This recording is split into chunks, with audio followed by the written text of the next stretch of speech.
अस्सलामुअलैकुम, welcome back to another lecture. आज के इस लेक्चर में मैं आप लोगों के साथ 2022 का ओरिजिनल ईटा स्कॉलरशिप टेस्ट फॉर क्लास 6 का पेपर ओरिजिनल पेपर बिल्कुल शेयर करूंगा। जैसे कि आप लोगों को पता है कि पिछले लेक्चर सीरीज़ में मैंने आप लोगों को बिल्कुल बोर्ड पर ही क्लियर तरीके पर 2023 का पेपर हल किया और इस 2022 का जो पेपर है ये मुझे ओरिजिनल फॉर्म में मिल गया है। लिहाजा मैं आप लोगों के साथ इस तरह स्क्रीन रिकॉर्ड पर ये शेयर करूँगा और इंशाल्लाह हर एमसीक्यूज़ को आप लोगों को बआसानी समझा दूँगा। लेकिन आप लोग हमारे चैनल के साथ जुड़े रहिए और लाइक, सब्सक्राइब और शेयर करना मत भूलिए। So let's start without wasting further time. MCQ number first में कहता है कि the organism which is made of only one cell and a single cell perform all the body functions such as respiration, reproduction, excretion. ये MCQ science का है और इसमें कह रहा है कि एक ऐसा ऑर्गेनिज्म जिसके बारे में सिर्फ एक ही सेल हो और वही एक सेल बॉडी की तमाम फंक्शंस यानी रिस्पायरेशन, रिप्रोडक्शन और एक्सक्रीशन को सर अंजाम कर रहा हो। इसके अलावा जितने भी ऑर्गेनिज्म के साथ रिलेटेड प्रोसेस होते हैं सभी वही एक सेल परफॉर्म करता है। तो ऐसी ऑर्गेनिज्म को हम कौन सा ऑर्गेनिज्म कहते हैं? तो याद रखो, चूँकि इसमें एक ही सेल होता है लिहाजा ऐसी ऑर्गेनिजम्स को हम यूनिसेलुलर ऑर्गेनिज्म कहते हैं। सो हमारे पास जो करेक्ट ऑप्शन है वो ऑप्शन नंबर बी है, यूनिसेलुलर ऑर्गेनिज्म। नेक्स्ट एमसीक्यूज में कह रहा है कि इन 1965 में the first English scientist who observe cell under a small microscope, कि 1965 में पहले एक अंग्रेज़ साइंटिस्ट ने सेल को माइक्रोस्कोप के अंडर ऑब्ज़र्व किया। तो याद रखो यही एमसीक्यूज़ तकरीबन 2023 वाले पेपर में भी इस तरह कुछ आया था और इसमें जो करेक्ट ऑप्शन है वो रॉबर्ट हुक है। Option number B as a correct, Robert Hooke. Next MCQs में कहता है नंबर 3 में a group of cell which perform same function. तो ये भी बहुत ईजी एमसीक्यूज़ है। ये तकरीबन क्लास 6 के जो साइंस है ये पहला वाला एमसीक्यूज़, ये सेकंड और ये थर्ड वाला, ये सभी ही पहले चैप्टर से ले गई है। तो कहता है कि एक ग्रुप ऑफ सेल, हमारे बॉडी में जब एक ग्रुप ऑफ सेल मतलब ग्रुप ऑफ सेल का मतलब ये है कि इसमें 4, 5, 10, 20 जितने भी सेल्स हो और वही एक दूसरे के साथ जुड़े रहकर एक दूसरे के साथ काम सरअंजाम देते हैं, तो ऐसी ग्रुप ऑफ सेल को हम क्या कहते हैं? तो याद रखो उनको हम कहते हैं टिश्यू। और ये पहले चैप्टर से जो सेलुलर ऑर्गेनाइजेशन वाला जो टॉपिक है वही से यहाँ ये लिया गया है क्लास 6 की साइंस से। नेक्स्ट बिकॉज मैं कहते हैं 4 में the chamber and between lens and cornea as filled with the fluid. तो ये आई के बारे में है कि हमारे पास आई में जो लेंस होता है, लेंस आप लोग जानते होंगे कि वो आयरस के अंदर जो प्यूपल होता है, प्यूपल में ये लेंस लगा हुआ होता है और ये कॉर्निया जो है ये बाहर वाला जो सफ़ेद जो माया हिस्सा है उसको हम कहते हैं।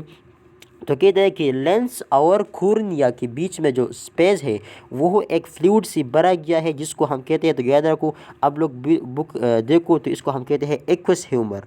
एक वेट्रस ह्यूमर होता है जो कि अंदर होता है और एक एक्वस ह्यूमर होता है जो कि बाहर कॉर्निया और लेंस के दरमियान होता है। एमसीक्यू नंबर 5 में कहते हैं 3 of the 4 answer listed below are part of the ear, select exception. इस एमसीक्यू ईयर से लिया गया है।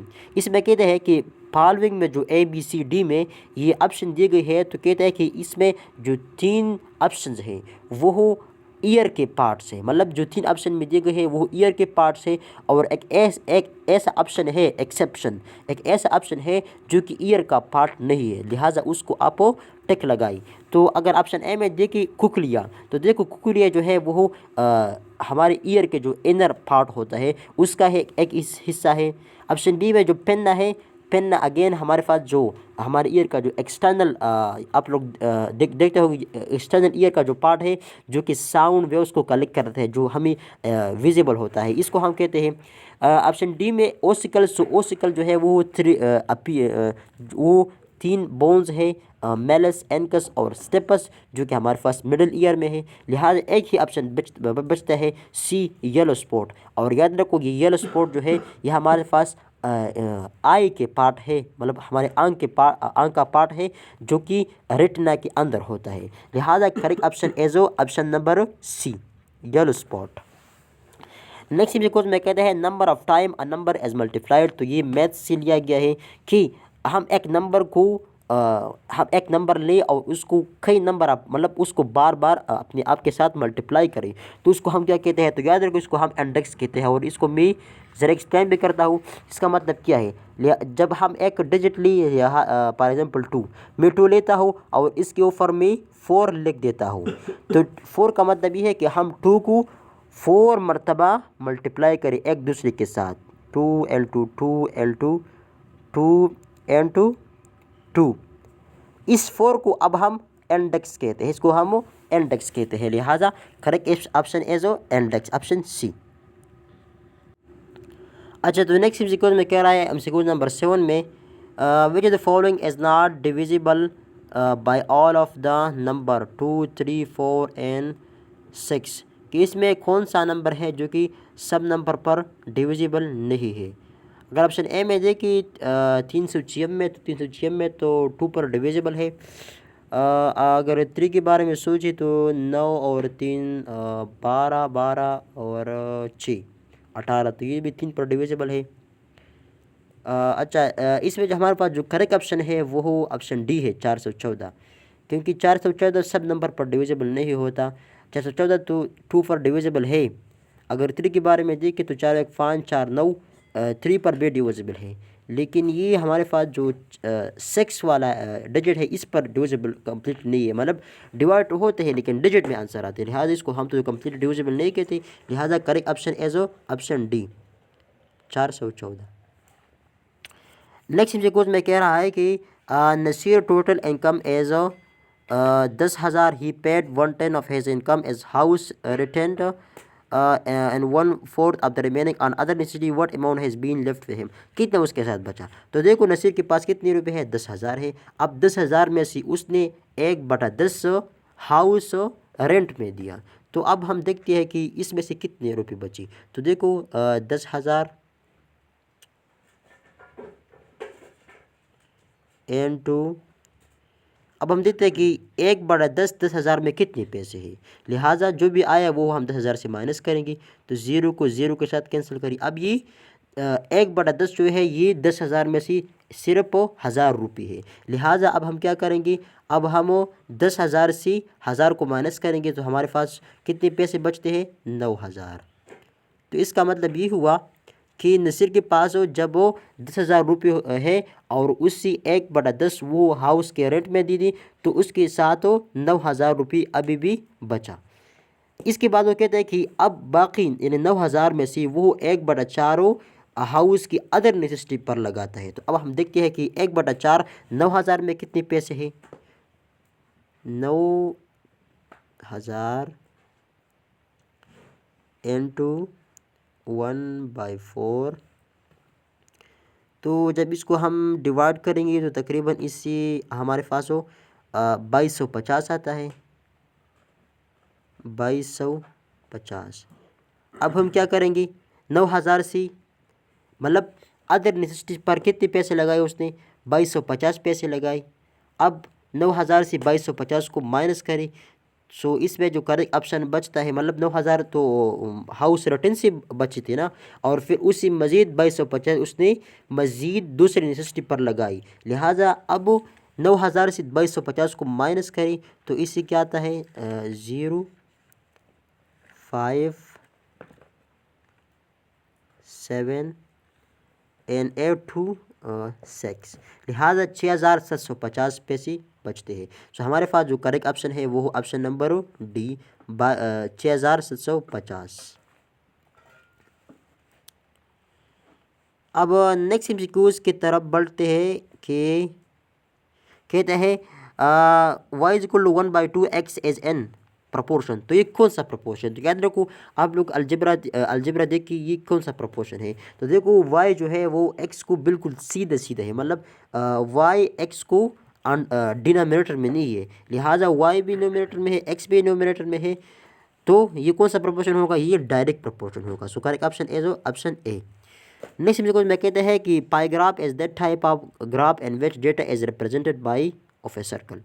तो देखो पाई ग्राफ के बारे में मैं बताऊँ, ये हमारे पास पाइग्राफ इस तरह एक सर्कल होता है, जिसमें अब जब हम किसी मेजरमेंट, किसी कैलकुलेशन को हम रिप्रेजेंट करते हैं, मतलब कितना स्कोर किया, कितना मतलब चांस कितना है, तो उसको जब हम डिनोट करते हैं तो उसको हम परसेंट की शक्ल में डिनोट करते हैं। फॉर एग्जांपल एक एग्ज़ाम में स्कोर किया गया है, तो एक स्टूडेंट ने स्कोर किया है, तो उसने कितने स्कोर किया, उसने 75 स्कोर जो है 75, उससे 75 स्कोर जो है, उसने 75 स्कोर जो है वो एक सब्जेक्ट में किया, दूसरे सब्जेक्ट में सारी उसने एक सब्जेक्ट में, मतलब फॉर एग्जांपल उसने, अगर हम 100% ली, 75 एक सब्जेक्ट में किया, उसके बाद वो 15 दूसरे सब्जेक्ट में किया, इसके बाद वो तकरीबन ये कितना बचता है, इस मतलब फॉर एग्जांपल ये तो ज़रा गलत भी हो गया, लेकिन खैर ये एक 75 के साथ 15 ऐड करें तो 10 बचता है, तो 10 एक दूसरे सब्जेक्ट में किया। तो इसको हम किन चीज़ से डिनोट करता है, इसको हम डिनोट करते हैं सेक्टर से। इसको भी और इसको भी, इसको हम क्या कहते हैं, इसको हम सेक्टर कहते हैं। लिहाजा हमारे पास जो करेक्ट ऑप्शन है वो ऑप्शन नंबर डी है। नेक्स्ट क्वेश्चन में कहते हैं 11 में अ कंसिस्ट ऑफ 2 और more lines of a poem. तो पोएम किस चीज़ पर मुश्तमिल होता है, तो देखो जब पोएम में हमारे पास कई लाइंस कंबाइन हो जाते हैं तो उसको हम कहते हैं stanza. So correct option is option number A. Next question में कहता है कि identify the rhyming word and the following. अब रिमिंग वर्ड क्या है, रिमिंग वर्ड हम आवाज़ अल्फाज को कहते हैं जिसकी आखिर अल्फाज हो एक दूसरे के साथ हो, मतलब हम आवाज़ हो। तो देखो ऑप्शन ए में डार्क ब्राउन, वो तो चेंज है। ऑप्शन सी में रन प्ले वॉक, तो भी चेंज है। ऑप्शन डी में रीड राइट तो है, लेकिन स्पीक जो है वो चेंज है। ऑप्शन बी में देखिए मेक सेक केक, ये बिल्कुल ही एक दूसरे के साथ हम आवाज़ है, रिमिंग वर्ड है। लिहाजा correct option as option number B. अच्छा, तो नेक्स्ट क्वेश्चन में कह रहा है कि इफ 13 में if you can not pardon them part with them. तो देखो ये होली प्रॉफेट सल्लम का जो सबक है ना, पहला सबक, उससे लिया गया है कि अगर आप उसको माफ़ नहीं कर सकते, मतलब ग़ुलाम को माफ़ नहीं कर सकते, ग़ुलाम से कोई गलती सररत हो जाए और आप उसको माफ़ नहीं कर सकते, तो फिर उसके साथ हो पार्ट विद देम। अब मेन थिंग क्या है, identify the word, identify the underline part of speech. ये जो अंडरलाइन किया गया है पार्डन, ये कौन सा पार्ट ऑफ स्पीच है। देखो सब एक सेंटेंस में हमारे पास क्या होता है, सब्जेक्ट होता है, उसके बाद वर्ब होता है, उसके बाद वो ऑब्जेक्ट होते हैं। तो इसमें सेंटेंस में क्या है, यू जो है क्या है, ये सब्जेक्ट है। अब पार्डन क्या होगा, ये वर्ब होगा, देम जो है वो ऑब्जेक्ट है। लिहाजा पार्डन जो है उसको माफ़ करो, मतलब उसको माफ़ नहीं कर सकते, माफ़, तो माफ़ी क्या है, ये क्या है, एक वर्ब है। लिहाजा correct option is B. Correct option is B, verb. Next बिल्कुल कहते हैं I was a little scared because I had never known a person in a wheel chair before. ये उस सबक से लिया गया है जो जब एक नई बॉय क्लास में दाखिल होता है और वो मतलब माजूर होता है, वो व्हील चेयर पर आ गया होता है ना स्कूल को, तो इस सबक से लिया गया है। अब इसमें कहते हैं ये अंडरलाइन पार्ट ऑफ स्पीच क्या है, आई वॉज अ लिटिल स्केयर्ड, मतलब अंडरलाइन पार्ट ऑफ स्पीच का माना क्या है। तो ये स्टूडेंट कह रहा है कि मी स्केयर्ड हो गया, स्केयर्ड का मतलब है फ्राइटन हो गया, मतलब एक खौफजदा और एक हैरान। तो अब correct option is B. MCQ 15 में कहता है कि the following is a sac like structure which store waste material for some time before it's remove from the cell. तो इसमें कह रहा है कि हमारे पास सेल में एक थ्री लाइक स्ट्रक्चर है जो कि सेल में जो वेस्ट मटेरियल है उसको खारिज करने से बिफोर सेल में स्टोर करता है, जब एक मौका आता है तो फिर उसको रिलीज़ किया जाता है। तो एक ऐसे स्ट्रक्चर को हम क्या कहते हैं, तो देखो ऐसे स्ट्रक्चर को हम वैक्यूल कहते हैं। Option D as a correct, जो कि प्लांट में सेंट्रल लार्ज वैक्यूल होते हैं और एनिमल के केस में वो छोटे छोटे वैक्यूल स्कैटर होते हैं। एमसीक्यू 60 में कहते हैं under ordinary condition non metal can not pass electric current and heat except. इसमें कहते हैं कि हमारे पास जो नॉन मेटल है, जितने भी नॉन मेटल दुनिया में है, तो वो अंडर नॉर्मल कंडीशन हीट और इलेक्ट्रिसिटी को पास नहीं कर सकती, एक्सेप्ट एक ऐसा नॉन मेटल है जो इसको पास कर सकते हैं। तो देखो इसमें हमारे पास जो ग्रेफाइट है, ग्रेफाइट, जो कि पेंसिल का जो स्लेट होता है ना, ये भी उससे बना होता है। तो ये जो है नॉन मेटल है, लेकिन फिर भी ये इलेक्ट्रिसिटी और हीट को पास कर सकता है। लिहाजा correct option is B. MCQ सिटी में कहता है the element is use in glass preparation due to transparent nature of its compound, कि द रेजिन में से एक ऐसा एलिमेंट है जो कि अपने ट्रांसपेरेंट नेचर का मतलब है कि उससे हम अगर हम लाइट पास करें तो बिल्कुल ही लाइट को कम्प्लीटली ट्रांसफ़र कर सकते हैं। तो द रेजिन में से एक ऐसा एलिमेंट है जो कि ट्रांसपेरेंट नेचर की वजह से ग्लास प्रिपरेशन में हम यूज़ कर सकते हैं, मतलब हमें जो चमक देता है, मतलब ज़्यादा चमक देता है। तो इसमें जो करेक्ट ऑप्शन है वो सिलिकॉन है। सिलिकॉन को हम वो अपनी ट्रांसपेरेंट नेचर की वजह से ग्लास में इस्तेमाल करते हैं। MCQs 18 में कहते हैं the alloy form by mixing copper and zinc use for making decoration utensil and hardware items. अब इसमें एलॉय का बात क्या क्या है, तो एलॉय देखो, एलॉय हमारे पास एक मिक्सचर होता है, और ये किसका मिक्सचर है, ये मेटल्स का मिक्सचर होता है। और ख़ासकर ये ट्रांजिशन मेटल जो है उनका एक मिक्सचर होता है। जब हम एक मेटल को अपनी असली हालात में इस्तेमाल नहीं कर सकते, उससे अपनी ज़रूरत पूरी नहीं कर सकते, लिहाजा हम एक मेटल को दूसरे के साथ मिक्स कर देते हैं, उससे एक मिक्सचर बना लेते हैं, और उस मिक्सचर को हम एलॉय कहते हैं। अब वो इस तरह हम मेटल के मिलावट करते हैं, लेकिन वो मेटल की एक के साथ मिलावट करना, एक एलॉय बनाना, उसका नाम अलग होता है, दूसरे का नाम अलग होता है। अब जब हम कॉपर को जिंक के साथ मिक्स करें, उसे एक एलॉय बनाई, तो उस एलॉय को उससे हम यूटेंसिल बना सकते हैं, उससे हम हार्डवेयर आइटम बना सकते हैं। लेकिन उस एलॉय का नाम क्या है, तो उस एलॉय का नाम है brass. Correct option is option A. अच्छा, तो MCQ नंबर 19 में कहता है कि the component gas is present in air can be separated by physical method, कि हमारे पास ईयर में जो गैसेस होते हैं उसको हम एक फिजिकल मेथड के ज़रिए एक दूसरे से जुदा कर सकते हैं। तो एक ऐसे फिजिकल मेथड को हम क्या कहते हैं, तो एक ऐसे फिजिकल मेथड को हम fractional distillation, option C as a correct. ऐसी तरीके को हम फ्रैक्शनल डिस्टिलेशन कहते हैं।